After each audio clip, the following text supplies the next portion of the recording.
안녕하십니까. 전기기사, 산업기사 30일 완성 10년간 빈출 이론 전기기기 과목입니다. 두 번째 장 동기기에 대해서 같이 공부를 해보도록 하겠습니다. 자, 교재를 참고해 주시기 바랍니다.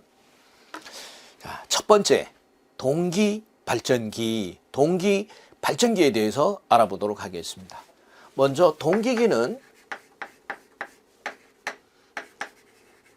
동기속도 ns로 회전하는 기기다. 그럼 동기기에는 두 가지 종류로 구분할 수 있겠죠. 동기발전기와 동기전동기로 구분할 수 있다. 산업 현장에서는 동기발전기가 90% 이용이 되고 동기전동기는 10%가 이용이 되고 있는 실정입니다. 동기기라고 하면 일반적으로 동기발전기를 말한다라는 이유를 아실 수 있으시겠죠.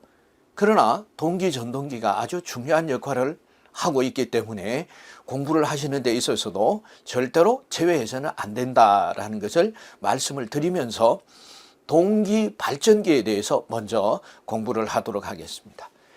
동기발전기의 원리와 구조. 발전기의 원리니까 플레밍의 오른손 법칙이겠죠.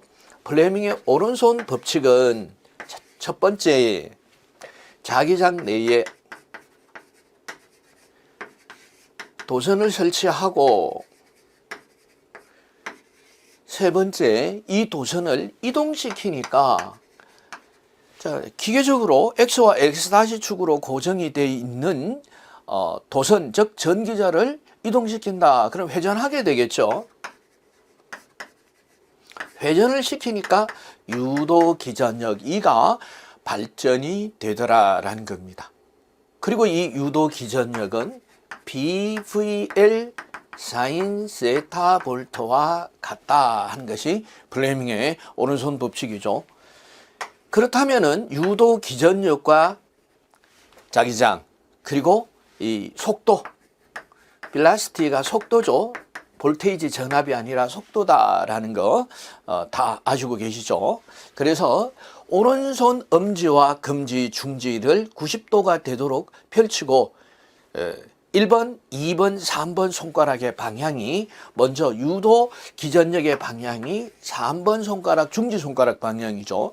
그리고 2번 손가락, 검지 손가락이 자기장의 방향이며 1번 손가락이 바로 속도, 이동하는 속도의 방향이 되겠습니다. 자, 두 번째로 동기 속도에 대해서 알아보도록 하겠습니다.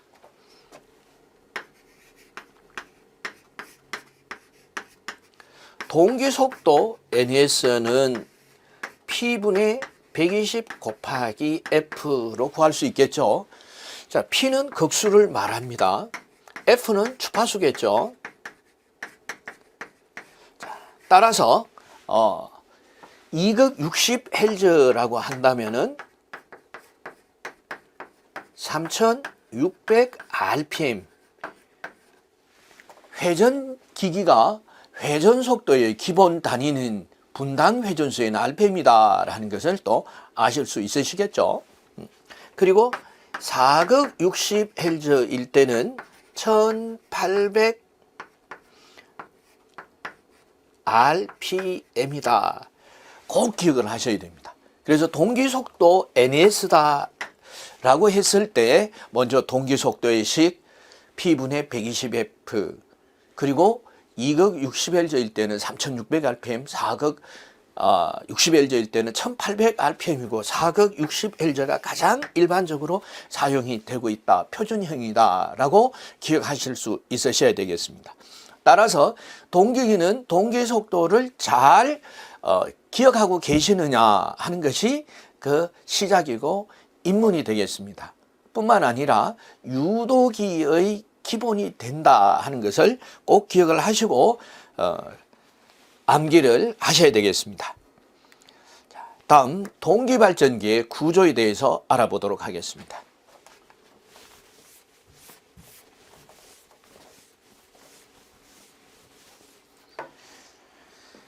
동기발전기의 구조에서 즉 분류에 대해서 종류가 되겠죠. 종류에 대해서 알아보도록 하겠습니다.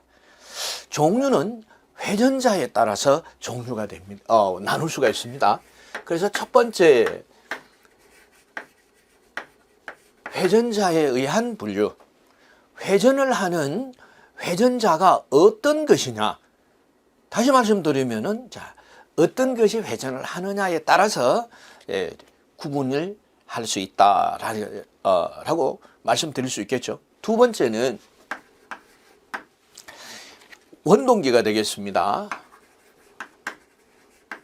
원동기, 동기발전기를 회전시켜 주는 것이 누가 회전을 시켜 주느냐에 따라서 구분할 수 있다라고 보실 수 있습니다. 다음 세 번째는 회전자의 형태죠.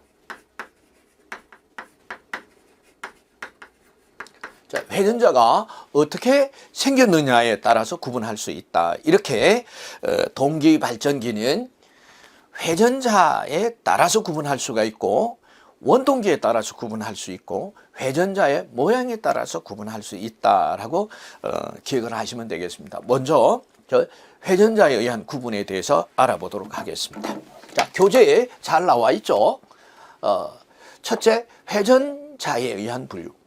회전 계자형, 일반적으로 동기발전기로서 계자가 회전한다. 자, 이렇게 보실 수가 있고, 두 번째는 회전 전기자입니다. 소용량이고 특수 용도로 사용이 되며 전기자가 회전한다. 이렇게 보시면 되겠습니다. 세 번째는 유도자형으로 계자와 전기자가 고정이 되고 전기자가 고정이 되고 제3의 유도자가 회전한다. 자, 이렇게 말씀을 드리면은 첫 번째 질문이 전기자가 회전을 하지 않고 계자가 회전하는데 발전할 수 있나요? 전기자와 계자가 고정되어 있는데 발전할 수 있나요? 라고 질문을 하기도 합니다. 자, 그러면은 패러데이의 전자유도 법칙에 의해서 유도 기전력 E는 N dt분의 d파이로 규정할 수 있죠. 물론 1차식이 L 곱하기 dt분의 di 그리고 2차식이 되겠습니다. 2차식은 회전자의 식이 되겠죠. 회전자의 식으로서 N이라고 하는 것은 코일을 몇 번 감았느냐 권수를 나타내고 시간 변화에 대한 자속의 변화가 유도 기전력이다 하는 것을 알 수가 있습니다. 따라서 어떤 것이 회전을 하느냐에 의해서 발전을 하는 것이 아니라 자속이 변하느냐에 따라서 유도 기전력이 발전이 된다 하는 것을 기억을 하시고 회전 계자형은 계자 권선이 괴자 권선이 회전을 하죠. 권선이 회전함으로써 자속이 변하는 형태다. 그리고 회전 전기자형은 전기자가 회전을 하니까 계자와 전기자의 위상각이 달라지죠. 그래서 자속이 변한다라는 것을 알 수가 있고 유도자는 계자와 전기자 사이에 제3의 유도자가 회전을 하면서 자속을 끊어주기 때문에 발전을 할 수가 있으며 유도자는 특히 수백 헬저에서 수만 헬저의 고주파 발전기다 기억하시면 되겠죠. 자, 이렇게 기억을 해 주시고 다음 보시겠습니다. 두 번째, 원동기에 의한 분류에 대해서 알아보도록 하겠습니다. 발전기죠. 이 발전기를 누가 회전시켜 주느냐. 발전기에 전기자의 축을 돌려줘야 발전이 되겠죠. 그래서 누가 발전을 시켜 주느냐에 따라서 이렇게 해서 발전을 해주는데 이게 무엇이냐에 따라서 동계기를 구분할 수 있다. 그래서 첫 번째 어떻게 구분할 수 있습니까? 첫 번째는 수차가 즉 물에 낙차를 이용해서 발전기에 연결된 수차의 날개를 회전시켜서 발전을 하는 형태. 두 번째는 물을 끓여서 그 전기에 의해서 발전을 하는, 물을 끓이면은 전기가 발생을 하겠죠. 그 전기가 날개를 돌려서 회전하는 방법. 세 번째는 엔진. 이 엔진이 원동기죠. 원동기가 발전기의 날개를 회전시켜 주는 이런 형태가 되겠습니다. 수차 발전기는 여기 수력 발전소에서 사용을 합니다. 수력 발전소, 전기 발전기, 터빈 발전기죠. 터빈 발전기는 화력 발전소와 원자력 발전소에서 사용을 하며, 물론 엔진 발전기도 소형 발전기로도 사용을 하지만 주로 비상용 발전기로 사용이 되겠죠. 발전기로 사용이 된다 하는 것 기억을 하시면 되겠습니다. 자, 보시면 수차 발전기. 수차에서 운전을 하는 것으로 저속이지만은 대용량의 특징을 가지고 있더라, 이렇게 알 수가 있겠죠. 그 댐에서 물의 낙차를 이용을 하니까 물의 유량과 높이에 의한 에너지가 전달이 되겠죠. 그리고 전기에 의한 터빈 발전기는 고속 회전을 한다는 특징을 가지고 있고, 용량은 작게도 만들 수가 있고 크게도 만들 수가 있습니다. 그래서 고속 회전을 한다 하는 것을 아실 수가 있고, 특히나 수차는 극이 다극이다라는 거 꼭 기억을 해 주시면 되겠습니다. 그리고 터빈 발전기는 6극 이하, 주로 4극에서 6극의 발전기를 사용하고 있다 하는 것만 기억을 하셔도 되겠습니다. 자, 수차 발전기는 그래요. 저속은 100에서 150rpm, 고속은 1000에서 1200rpm 정도지만은 일반적으로 터빈 발전기에 비해서 회전 속도가 작다. 터빈 발전기 회전속도는 1500에서 3600rpm이다라는 것을 아실 수가 있으시겠죠. 자, 그리고 터빈 발전기에는 이제 4극에서 6극, 저 6극 이하. 자, 수력 발전소는 뭐 6극 이상을 주로 사용하고 있다, 이렇게 보시면 되겠습니다. 엔진 발전기는 내연기관에 의해서, 즉 연료를 투입을 해서 그 연소에 의해서 회전 에너지를 발생을 시킨다. 에너지는 100에서 1000rpm 정도로 회전하고 있다. 뭐 이렇게 참고로 알아두시면 되겠습니다. 예. 다음 회전자 형태에 따른 분류에 대해서 알아보도록 하겠습니다. 자, 회전자 형태는 다시 말씀드려서 회전하는 회전자의 모양에 따라서 구분할 수 있다. 그래서 회전자의 모양이 이와 같은 양쪽으로 극이 돌출이 되어 있는 돌극형과 이와 같은 원통형으로 구분할 수 있더라. 회전자가, 자, 동경에는 일반적으로 회전 계좌형을 쓰고 있습니다. 회전 계좌형이 대용량형이고 회전 전기자형은 소용량이며 특수한 용도로 사용이 된다.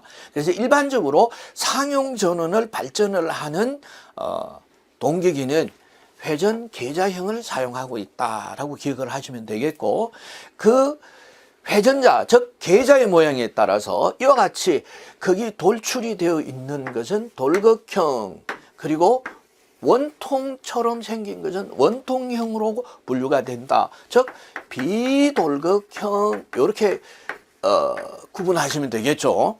그리고 돌극형은 우산형이라고도 하더라.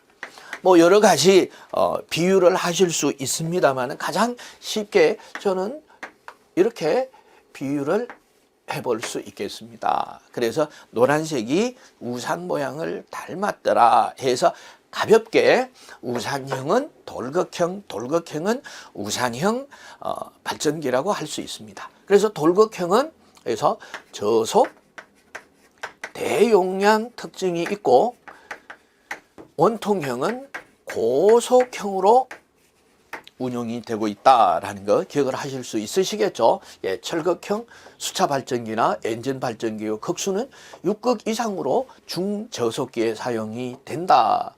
뭐 직축 반작용에 의한 리액턴스가 직축 반작용형 리액턴스 XD가 횡축 반작용에 의한 리액턴스 즉 XD가 XQ보다 크다라는 거 기억을 해 주시고, 그리고 최대 출력 부하각 델타는 60도 부근이다라는 게 기억을 하시면 되겠습니다. 예. 그럼 도대체 이 출력이라고 했는데 출력 P3 삼상 출력을 한번 보도록 하겠습니다. 삼상 출력은 XX분의 V와 E의 사인 델타 와트가 돌극형, 즉 철극형의 돌극형이라고도 하고 철극형이라고도 합니다. 왜? 계좌가 그 철심이 철로 되어 있으니까. 그래서 삼상이기 때문에 3을 곱해서 XX가 동기 리액턴스죠. 턴스 단자 전압과 유도 기전력이 되겠습니다. 그래서 델타는 부하각이라고 하며 V와 E의 위상차를 말한다라는 거 기억을 하시면 되겠고, 최대 출력 조건은 이 델타가 60도, 그래서 60도일 때 최대 출력이 된다라는 거 기억을 하시면 되겠습니다. 자, 이 60도의 근거는 뭐냐? 자, 이 일반식이에요. 동기기의 일반식인데 실질적으로 이제 철극형은 여기서 플러스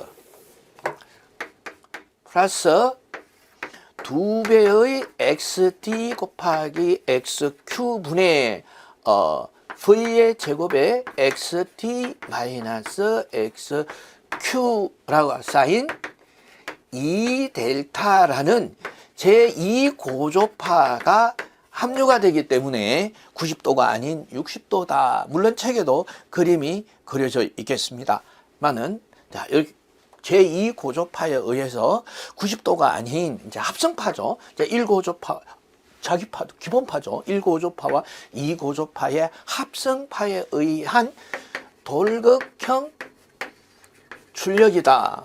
그래서 돌극형 출력은 자, 이렇게 여기 3을 빼야 됩니다. 일반식이 3이고, 그래서 돌극형 출력은 이렇게 되더라라는 거 기억을 해 주시고, 밑에 보시면은 비돌극형 혹은 비철극형, 돌극이나 철극 같이 보시면 된다라고 말씀을 드렸어요. 그래서 원통형일 때 터빈 발전소, 원자력 발전소에서 사용이 되며 주로 해서 6극 이하, 주로 2극, 4극을 사용하는 고속기다. 부하각은 90도일 때 최대 출력이 된다.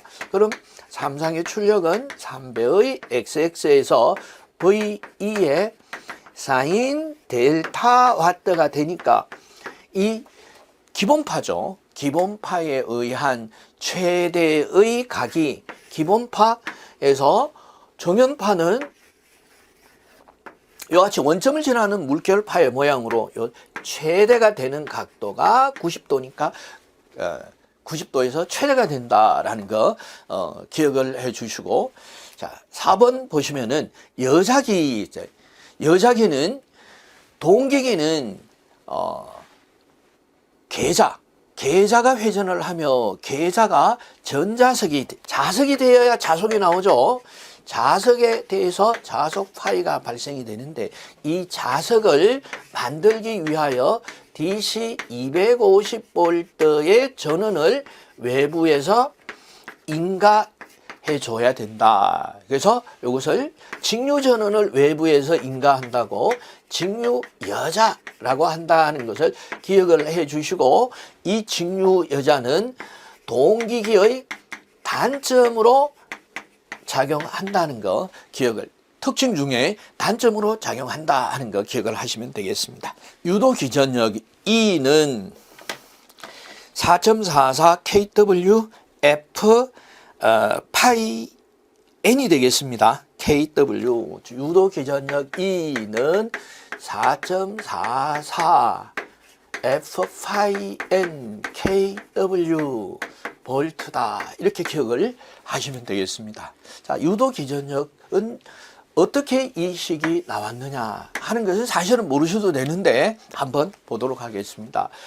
파이가 파이 m 코사인 오메가 t라고 주어질 때, 가정을 할 때, 그럼 전자유도 법칙에서 E의 자기식, 2차식은 그래서 n dt분의 d파이죠.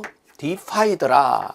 그래서 n에서 파이 m 코사인 오메가 t를 미분하게 되면 오메가 파이 m 사인 오메가 t가 되겠죠. 그래서 이 오메가가 2파이 f고 파이 m은 루트 2분의 파이가 되겠죠. 그래서 파이가 시료치라고 가정을 했을 때, 자석의 시료치를 파이라고 가정을 했을 때, 그래서 루트 2분의 2파이 곱하기 n은 여기서 f가 남아있죠.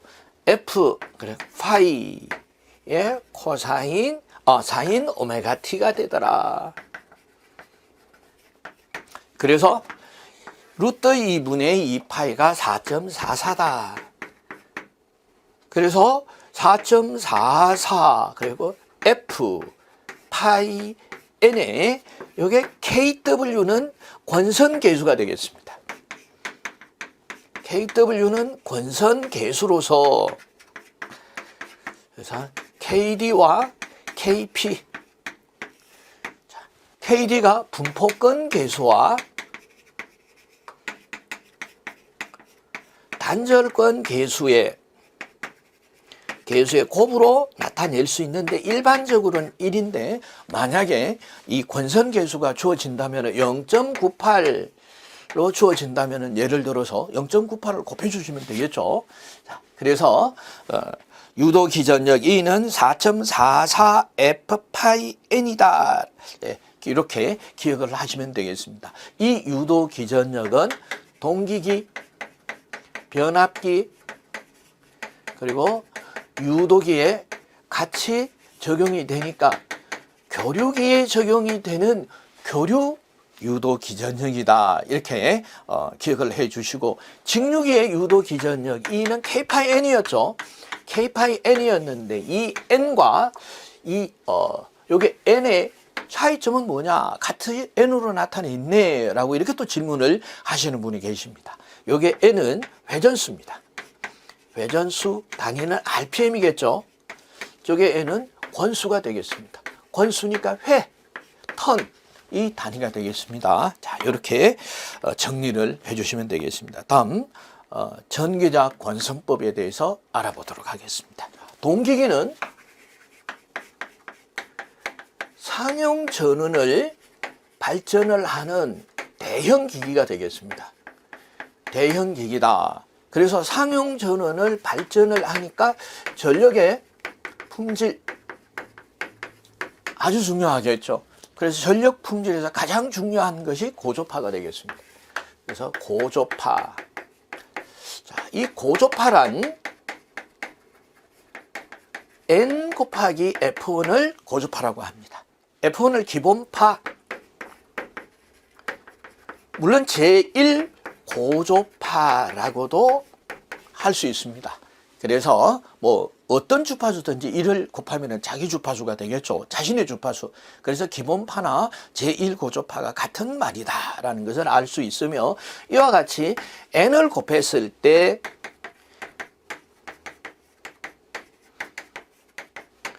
이렇게 분류를 할 수 있겠죠. 그래서 1을 곱하면 제1 고조파, 2를 곱하면 제2 고조파, 3을 곱하면 제3 고조파가 되겠죠. 이와 같은 짝수 고조파, 즉 우수차 고조파는 필터에 의해서, 필터나 회로, 전자 회로에 의해서 제거될 수 있지만은 홀수 고조파가 문제가 됩니다. 그래서 동기기에서는 이러한 고조파를 어떻게 감소시키거나 제거를 하느냐, 결론부터 말씀을 드리면은 전기자 권선법으로 대처를 하고 있습니다. 전기자 권선법으로 대치를 하는데 어떤 권선법으로? 단절권과 두 번째 분포권을 감아서 대처하고 있다라는 것을 아시면 되겠습니다. 그럼 먼저 분포권에 대해서 알아보도록 하겠습니다.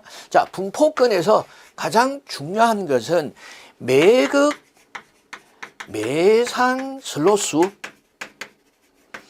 슬로수인 Q가 1보다 크게 감아주면은 이 분포권이 됩니다. 달리 말씀을 드린다면은 쉽게 비유를 한다면은 슬로수를 많게 한다. 어떻게 많게? Q를 1보다 크게 감아서. 그래서 개념은 슬로수를 많게 해서 슬로수가 작은 것은 집중권이라고 합니다. 그래서 슬로수를 많게 해서 이렇게 보시면 되겠고, 자, 그럼 분포권의 개수에 대해서, 교재의 개수가 먼저 나와 있으니까 개수에 대해서 알아보도록 하겠습니다. 자, 분포권의 개수 KD는 여기서 Q 곱하기 4인 2mq분의 n파이. 자, 여기서 n은 고조파의 차수를 말한다. 이렇게 기억을 하시면 되겠습니다. 그래서 일반적으로는 n을 표시하지 않는 수도 있습니다. 왜? 기본파일 경우에. 그러나 고조파일 경우에도 시험 문제가 출제가 될 수 있기 때문에 이렇게 외우실 때는 n파이에서 고조파의 차수를 감안해서 외우시는 게 좋겠습니다. 그래서 4인, 여기서 위에 분자는 분모에서 Q를 빼라. 이렇게 기억을 하시면 됩니다. 4인 2m분의 n파이 해서 KD가 분포권 개수의 식으로만 물어보는 문제도 출제될 수가 있습니다. 그래서 기억을 하시는 게 어떻게 해요? 예. 분모에서 Q를 빼면 분자가 될 것이다. 그리고 일반적으로는 고조파 차수를 표시하지 않는다면 n을 빼면 되겠죠. n은 대신에 1을 대입을 하시면 되겠습니다. 자, 두 번째 보시면은 분포권의 장점. 그래서 분포권의 장점은 고조파를 기전력에 포함이 되어 있는 고조파를 제거보다가는 감소함으로써 현격하게 감소함으로써 고조파가 감소되면 파형이 기전력의 파형이 좋아진다. 그럼 어떻게 좋아진다는 얘기냐? 정연파가 된다. 정연파, 사인파로 좋아진다. 이렇게 기억을 하시면 되겠습니다. 그리고 두 번째는 권선의 누설 리액턴스가 감소가 된다. 누설 리액턴스. 슬롯을 많이 분포시킴으로써 누설 리액턴은 감소가 되고 여기서 냉각 효과도 있더라라는 이게 사이드 이펙트입니다. 냉각 효과를 위해서 분포권을 감아주는 건 아닙니다. 분포권으로 감아주는 첫 번째 목적이 고조파를 현격히 감소시키는 데 있죠. 감소함으로써 파형을 사인파로 만드는 것이 바로 퀄리티가 되겠죠. 예, 전기자 권선에 열을 고르게 분포함으로써 아래에 있네요. 그래서 냉각시키는 효과가 있더라. 그리고 이렇게 함으로써 어떤 단점이 또 있더냐 해서 단점에 대해서 알아보도록 하겠습니다. 그래서 단점은 유도 기전력이 감소하는 해서 3 내지 한 4% 정도 감소하는 이런 경향이 있더라라는 것을 아셔야 되겠습니다. 자, 그리고 그래서 Q라고 하는 것은 어떻게 계산을 하느냐? Q를 계산해서 이 식에 대입을 하는 문제가 대부분이죠. 그래서 Q는 매극 곱하기 매상분의 슬로수가 되겠습니다. 슬로수. 예를 들어서 극수가 4극입니다. 그리고 3상인데 슬로수가 36이다. 그러면 3이 돼서 1보다 크니까 분포권이 됐다라는 것을 아실 수 있으시겠죠. 다음 단절권에 대해서 알아보도록 하겠습니다.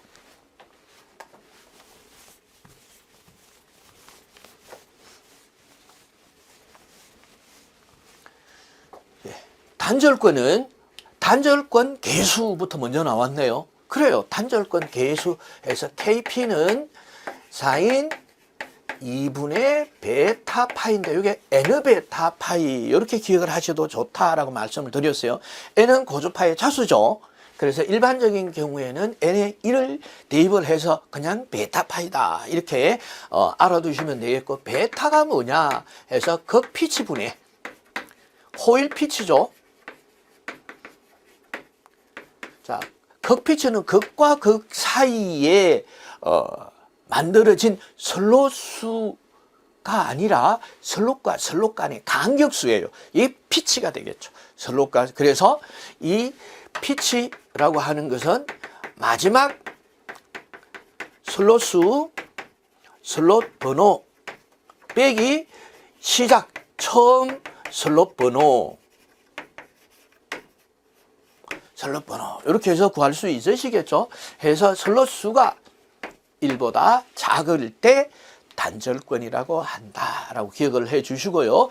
이렇게 단절권으로 감아주면은 고조파를 제거함으로써 파형이 개선이 된다. 어떻게 개선이 됩니까? 정연파로 개선이 됩니다. 그리고 권선의 양을 절약할 수 있다. 그래서 동량을 감소할 수 있는데 이것은 사이드 이펙트다라고 말씀을 드렸어요. 그래서 동량을 감소하기 위해서 단절권으로 감는 것이 아니라 목적은 고조파를 제거한다.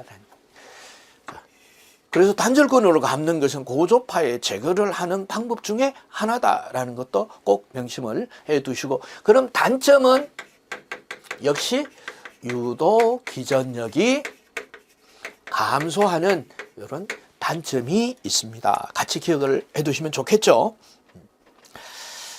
자, 그래서 단절권에 대한 특징을 알아봤고, 네 번째, 동기발전기의 상간 접속법에 대해서는 참고만 하시면 되겠습니다. 이것은 문제를 통해서 우리가 알아보는 것이 더 쉽다라고 해서, 기본적인 것은 이 변압기에서 변압기의 결선에서 Y 결선과 델타 결선 간의 특징을 알아보시면 되겠습니다. 그래서 동기기에서 동기발전기의 상간 접속법에 대해서는 너무 크게 신경을 쓰지 않으셔도 되고, 또 공부를 하는 것은 문제로 공부를 하실 수 있다라는 것을 말씀을 드리고, 자, 5번 동기발전기의 특성에 대해서 알아보도록 하겠습니다.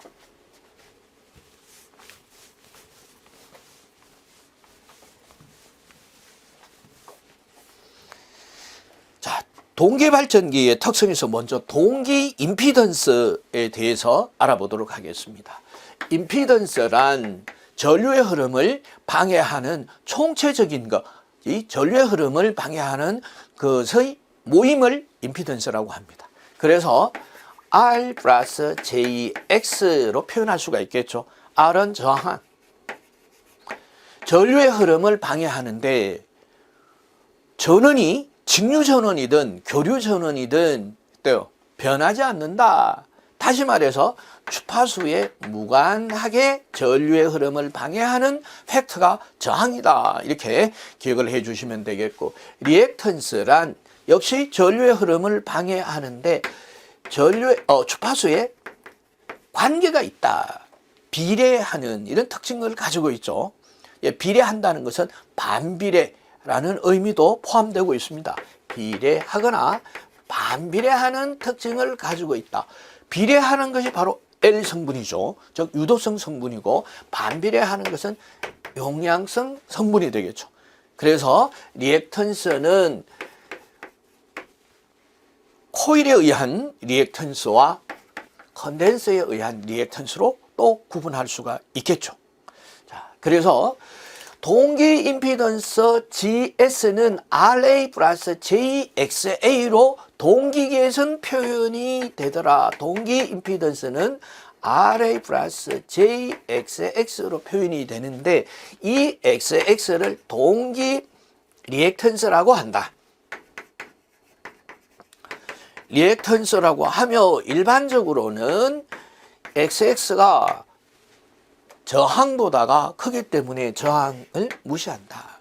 이 저항이 예를 들어서 대형기기니까 0.01로 이하입니다. 여기에 비해서 XS는 수십 옴이 되겠습니다. 수십 옴. 그래서 약 1000배 차이를 보이고 있죠. 그래서 무시해서 동기 임피던스는 XX다라고 보실 수 있습니다. 그래서 물론 모든 계산에서 그렇게 계산이 되는 게 아니다 해서 주어지면은 주어진 대로 하는데 일반적으로는 XX의 동기 임피던스가 동기 리액턴스와 같다라고 볼 수 있으며, 그리고 이 동기 리액턴스는 XA와 XL로 구성이 되어 있다라는 거 기억을 하셔야 되겠습니다. XA가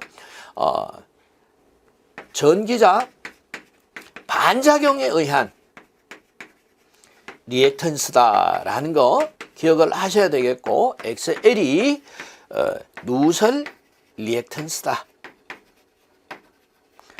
이렇게 기억을 하시면 되겠습니다. 그래서 실제적으로 동기 임피던스와 동기 리액턴스는 같다라고 보시고, 퍼센트 동기 임피던스는 퍼센트 동기 임피던스에서는 또 전력공학에서 세부적으로 다루겠죠. 그래서 기기에서는 퍼센트 동기 임피던스는 전격 전압을 기준으로 했을 때 동기 임피던스에 의한 전압 강화의 비를 퍼센테이지로 나타난 것이다. 이렇게 보시면 되겠습니다. 그리고 이 식이 10V의 제곱에 PZ %가 되더라는, 이렇게 기억을 해 주시면 되겠습니다. 이 식이 두 개가 다 적용이 되니까 두식 다 기억을 좀 해 주시면 좋겠습니다. 다음은 무브와 포화 곡선 그리고 삼상 단락 곡선에 대해서 알아보도록 하겠습니다.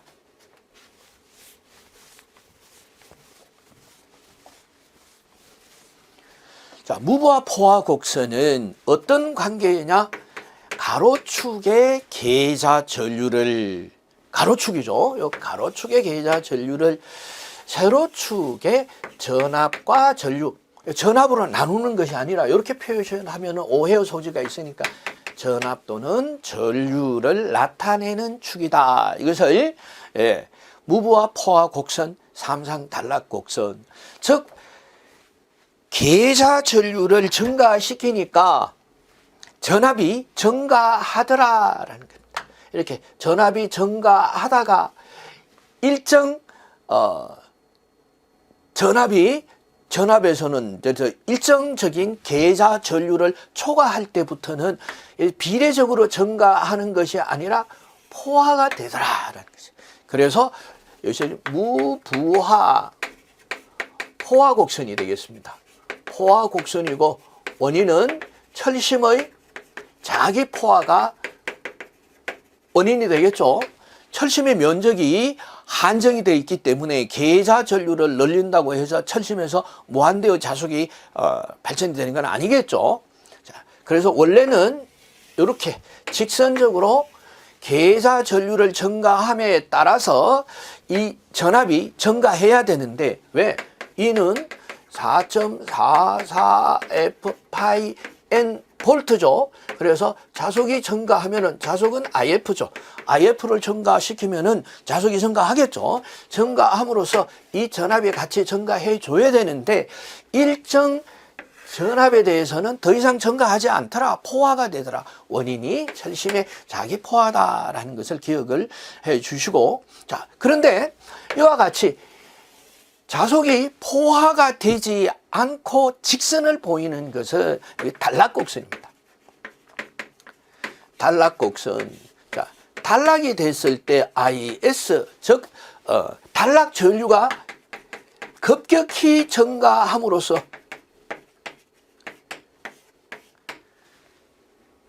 단락 전류가 급격히 증가해서 자속이 감소해 버립니다. 자속이 감소하기 때문에 그래서 포화되지 않는다. 그래서 직선 형태의 그래프를 유지할 수가 있다라는 것, 단락 곡선이 포화가 되지 않는 이유가 되겠습니다. 그래서 단락 곡선, 무부화 포화 곡선 이렇게 기억을 해 주시고, 자, 이 지점은 이게 IFS가 되겠습니다.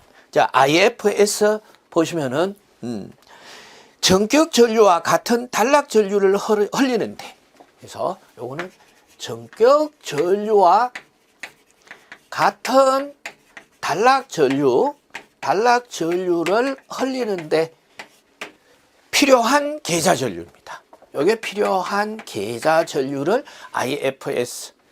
그리고 자, 이 지점은 요 지점이네요. 이 지점은 IF0. 그래서 무부하 전격 전압을 유기하는데 필요한 IF로서 이건 IF0, IFS라고 한다. 이렇게 기억을 해 주시고, 자, 그래서 단락비 K는, 자, K를 여기서 알아보겠습니다. 왜? 다음 장에는 그래프가 안 나오니까. 그래서 다음 장에 있는 그 단락비식을 먼저 알아본다면은 IF에서 S분의 IF0로서 IN분의 IS와 같고 퍼센트 임피던스 분의 100과 같다라는 것을 꼭 반드시 기억을 해 주셔야 되는 식이 되겠습니다. 식이 돼서, 그래서 K, 단락비예요. 단락비가, 자, 요런 관계로 인해서 IN분의 IS가 되고, 다시 말씀드리면은 이쪽이 IN이 되고, 이어서 요게 IS가 되겠죠.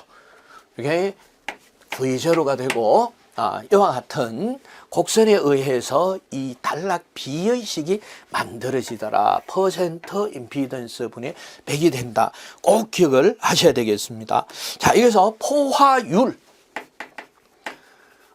포화율도 자주 시험에 나오지는 않습니다. 그런데 가끔 시험에 나옵니다. 가끔의 주기가 얼마 되느냐? 한 10년 만에 한 번씩. 그래도 교재가 있으니까 한번 알아보도록 하겠습니다.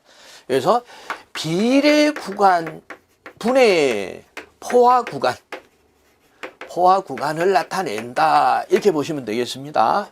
자, 그래서 이렇게 보시면 비례 구간이 B에서 C, 여기 C-C, 뭐, 이렇게 보겠습니다. 자, 그래서 교재하고, 같이 된다면은, 그래요. 이렇게. 그런데 교재는, 여기 C-와 C에서 C-, 이 부분에 다시가 빠졌죠. 이렇게 표현을, 해주시면 되겠습니다. 그래서 비례 구간, 비례 구간은 이 구간이죠. 그래서 비례 구간이 이 구간이 되겠습니다. 포화 구간이 되겠죠. 그래서 B와 C-분의 C-C 성분이 바로 포화율을 나타내는 것이다 라는 것을 알아봤습니다. 자, 포화율, 단락비, 퍼센트, 임피던스 세 가지를 묶어서 알아봤습니다. 이쪽에 알아봤죠. 그래서 꼭 기억을 해 주시고, 자, 다음 퍼센트 여기 퍼센트 동기 임피던스까지 나와 있네요. 그래서 퍼센트 동기 임피던스까지 다시 한번 말씀드리면은 결국 이 페이지에서 말하고자 하는 것이 이거예요. 단락비는 IFS분의 IF0인데, 즉 IN분의 IS. 자, IFS가 IN의 비례가 되고 IF0가 IS의 비례가 되니까 IFS분의 IF0는 N분의 IS가 되겠죠. 그래서 IN분의 IS 됐고, 결국 퍼센트 임피던스 분의 100과 같더라. 이 식은 어떤 식으로든지 출제가 된다라는 거 기억을 하셔야 하겠습니다. 자, 다음 네 번째, 단락비가 큰 기계의 특징, 즉 동기계의 특성에 대해서 알아보도록 하겠습니다. 동기계의 특징은 한마디로 얘기를 해라라고 한다면은 K가 크다라고 볼 수가 있습니다.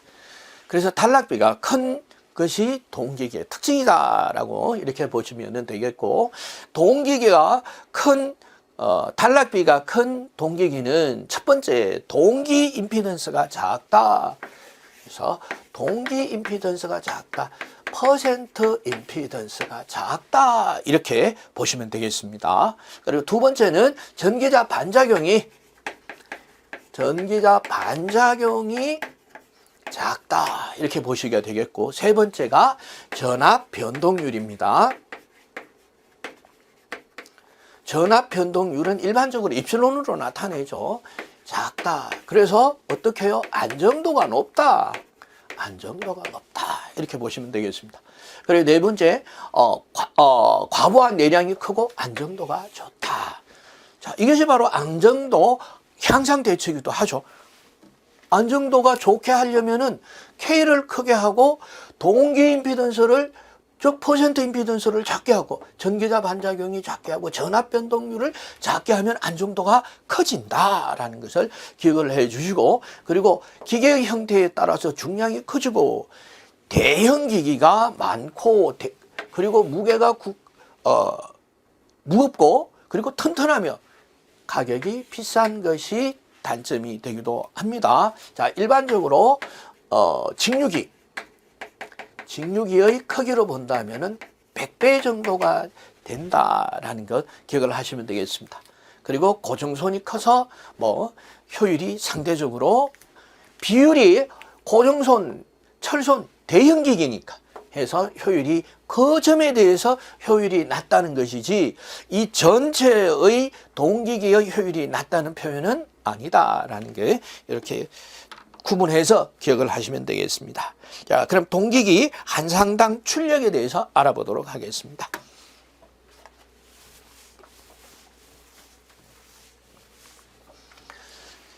동기기 한 상당 출력해서 앞에서 알아봤습니다만, 일반적인 출력이 동기기의 동기 리액턴스 분의 VE 곱하기죠. VE 사인 델타로 나타내며, 단위는 출력이니까 와트가 되겠죠. 이것은 부하각인데, 그래서 돌걷기, 철걷기 일대는 60도일 때가 최대 출력이고, 비돌걷기, 비철걷기일 때는 90도일 때가 최대 출력 조건이다라는 것을 같이 알아보고, 이 부하각이란 V와 E의 위상차를 말한다. 이렇게 정리를 하시면 되시겠죠. 자, 일단 여기까지 공부를 하시고 잠시 브레이크 타이머를 가지고 동기발전기의 전기자 반작용과 전동기에 대해서 알아보도록 하겠습니다.